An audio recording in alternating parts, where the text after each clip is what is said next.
Our new chameleon with a broken leg. What happened after 3 days? Have you ever brought home a new pet and then noticed something seriously wrong just a few days later?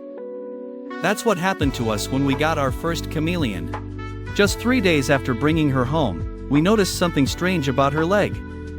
Could it be broken? Was she hurting? We were really worried and didn't know what to do.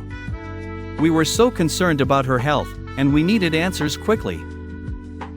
Is her leg broken? It began when we saw our chameleon having trouble climbing her cage.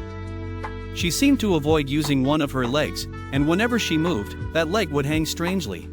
Right away, we felt really bad. Could it be broken? What if she was in pain? We felt lost and didn't know how to handle this situation. What we tried initially.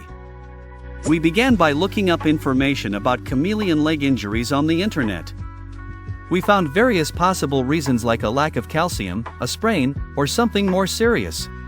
One piece of advice we saw was to carefully check her leg for any swelling, but since we were new to this, we were afraid of hurting her more or making her anxious. So, we decided to leave her alone and just watch her closely. We changed her habitat, thinking it might be too hard for her to move around. We lowered the branches to stop her from falling and made sure the temperature was just right for her to heal. But even with these changes, nothing seemed to get better. It felt like we were guessing without any real direction. I even added more calcium to her food, hoping that maybe a lack of minerals was the problem. But even after trying all these usual fixes, the troubling signs kept showing up. We needed a strong, dependable answer. That's when I found the Chameleon Care Guide. The lasting solution, the Chameleon Care Guide. While looking for better advice, I came across the Chameleon Care Guide, and I can honestly say, it made all the difference. The guide doesn't just cover basic care, it goes into detail about how to avoid common problems that many chameleon owners, like us, might deal with, including the one we were having trouble with. This guide showed us the most important things about keeping a chameleon healthy, things we didn't know before. One important tip was making sure the chameleon gets the right kind of light and eats a good mix of food with extra vitamins.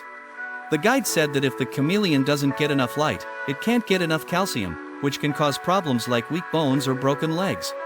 This was something we hadn't thought about before, and it might have been why our chameleon had trouble with her leg.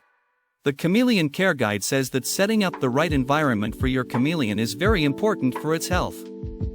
First, you need to provide a UVB light, which helps the chameleon absorb calcium and stay strong. The light should be like natural sunlight, on for 10 to 12 hours each day. The cage should have strong branches for climbing and the right temperatures, about 80 degrees to 85 degrees in the warm area and 70 degrees to 75 degrees in cooler parts. Keep the humidity between 50 to 70%. Use a good calcium supplement with vitamin D3 to avoid any lack of important nutrients. Spray the cage regularly to keep it hydrated and control the humidity. Prevent the top reason chameleons die in captivity. The Chameleon Care Guide has shown us invaluable information. It helps us prevent the most common cause of chameleon deaths in captivity, poor care. This guide covers everything from diet to habitat and health checks. Thanks to it, we now know how to keep a chameleon happy and healthy.